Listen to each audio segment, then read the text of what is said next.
कोई भी दर्द बड़ा या छोटा नहीं होता, लेकिन अगर इसका सही समय पर इलाज नहीं किया गया तो यह भयंकर रूप ले सकता है। इसलिए वक्त रहते ही दर्द का इलाज कराना चाहिए। कई रिसर्च में यह साबित हुई है कि लगातार रीढ़ की हड्डी में दर्द होने के कई कारण हो सकते हैं, लेकिन अगर सही समय पर इलाज मिल जाए तो ठीक हो सकते हैं। लेकिन अगर सही से इलाज नहीं किया गया तो यह भयंकर रूप ले सकती है। इस आर्टिकल में रीढ़ की हड्डी में दर्द की बीमारी के बारे में है। इस लेख में आप रीढ़ की हड्डी में दर्द का इलाज एवं लक्षण के साथ रीढ़ की हड्डी में दर्द की दवा, उपचार और निदान के बारे में जान सकते हैं। कंप्रेसिव माइलोपैथी नामक बीमारी रीढ़ स्पाइन की हड्डियों को संकुचित कर उन्हें विकारग्रस्त कर देती है, लेकिन अब इस समस्या का इलाज संभव है। कंप्रेसिव माइलोपैथी नामक बीमारी आमतौर पर 50 साल की उम्र के बाद शुरू होती है, परंतु कई कारण ऐसे भी हैं जिनकी वजह से यह कम उम्र में भी परेशानी का कारण बन सकती है। कमर से लेकर सिर तक जाने वाली रीढ़ की हड्डी के दर्द को ही स्पॉन्डिलाइटिस कहते हैं। यह ऐसा दर्द है जो कभी नीचे से ऊपर और कभी ऊपर से नीचे की ओर बढ़ता है। कारणों पर नजर। सर्वाइकल स्पॉन्डिलाइटिस आदि रीढ़ से संबंधित समस्याओं के कारण जब स्पाइनल कैनल सिकुड़ जाता है तब स्पाइनल कॉर्ड पर दबाव बढ़ जाता है। इसके अलावा अन्य कई कारण हैं, जैसे रूमेटिक गठिया के कारण गर्दन के जोड़ों को नुकसान पहुंच सकता है, जिससे गंभीर जकड़न और दर्द पैदा हो सकता है। रूमेटिक गठिया आमतौर पर गर्दन के ऊपरी भाग में होता है। Spinal TB, spinal tumour, spinal संक्रमण भी इस रोग के प्रमुख कारण है। इसके अलावा कई बार खेलकूद, डाइविंग या किसी दुर्घटना के कारण रीढ़ की हड्डी के बीच स्थित डिस्क, जो हड्डियों के शॉक एब्जॉर्बर के रूप में कार्य करती है, अपने स्थान से हटकर स्पाइनल कैनल की ओर बढ़ जाती है, तब भी संकुचन की स्थिति बन जाती है। जांच इस बीमारी का सबसे सटीक विवरण देता है एमआरआई। इस जांच के द्वारा रीढ़ की हड्डी में संकुचन और इसके कारण स्पाइनल कॉर्ड पर पड़ने वाले दबाव की गंभीरता को स्पष्ट रूप से देखा जा सकता है।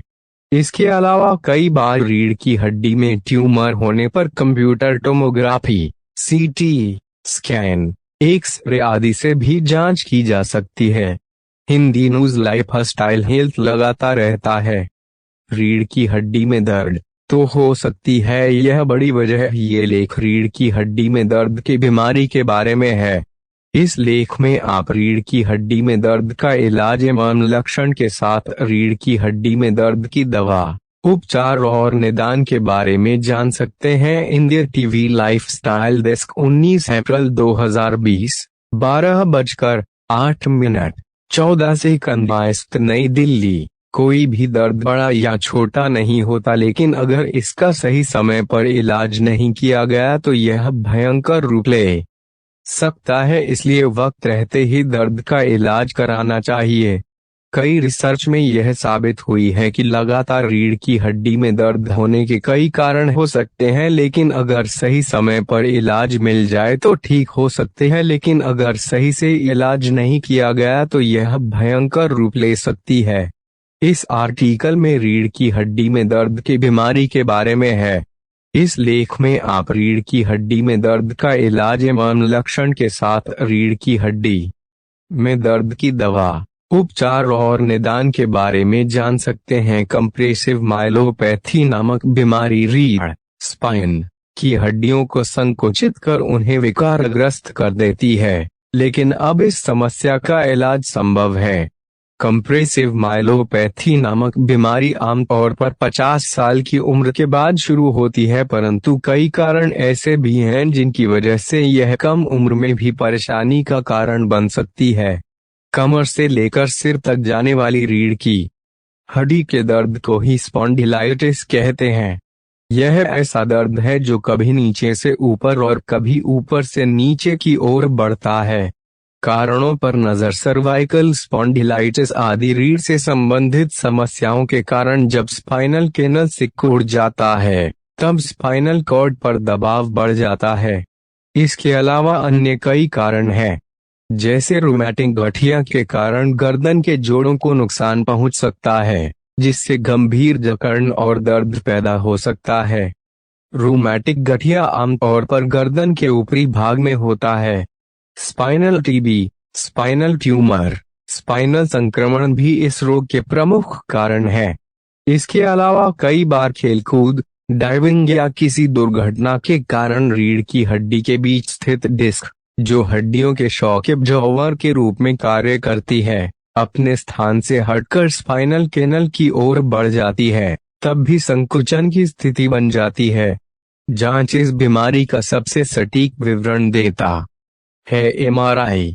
इस जांच के द्वारा रीढ़ की हड्डी में संकुचन और इसके कारण स्पाइनल कॉर्ड पर पड़ने वाले दबाव की गंभीरता को स्पष्ट रूप से देखा जा सकता है। इसके अलावा कई बार रीढ़ की हड्डी में ट्यूमर होने पर computer tomography, CT scan, X-ray आदि से भी जांच की जा सकती है। ऑपरेशन के बगैर उपचार रोग के प्रारंभिक मामलों में दर्द और सूजन कम करने वाली दवाओं और गैर ऑपरेशन तकनीकों से इलाज किया जाता है। गंभीर दर्द का भी कॉर्टिकोस्टेरॉयड से इलाज किया जा सकता है, जो पीठ के निचले हिस्से में इंजेक्ट की जाती है। रीढ़ की हड्डी को मजबूती और स्थिरता देने के लिए फिजियोथेरेपी की जाती है। अगर इन गैर ऑपरेशन विधियों से लाभ नहीं होता तो हम सर्जरी कराने का सुझाव दे सकते हैं। ऐसी अनेक सर्जिकल तकनीकें हैं जिनका इस रोग के इलाज में इस्तेमाल किया जा सकता है। सर्जिकल उपचार कंप्रेसिव माइलोपैथी की समस्या के स्थायी इलाज के लिए प्रभावित स्पाइन की वर्टिब्रा की डिकम्प्रेसिव लैमिनेक्टमी, एक तरह की सर्जरी की जाती है ताकि स्पाइनल कैनल में तंत्रिकाओं के लिए ज्यादा जगह बन सके और तंत्रिकाओं पर से दबाव दूर हो सके।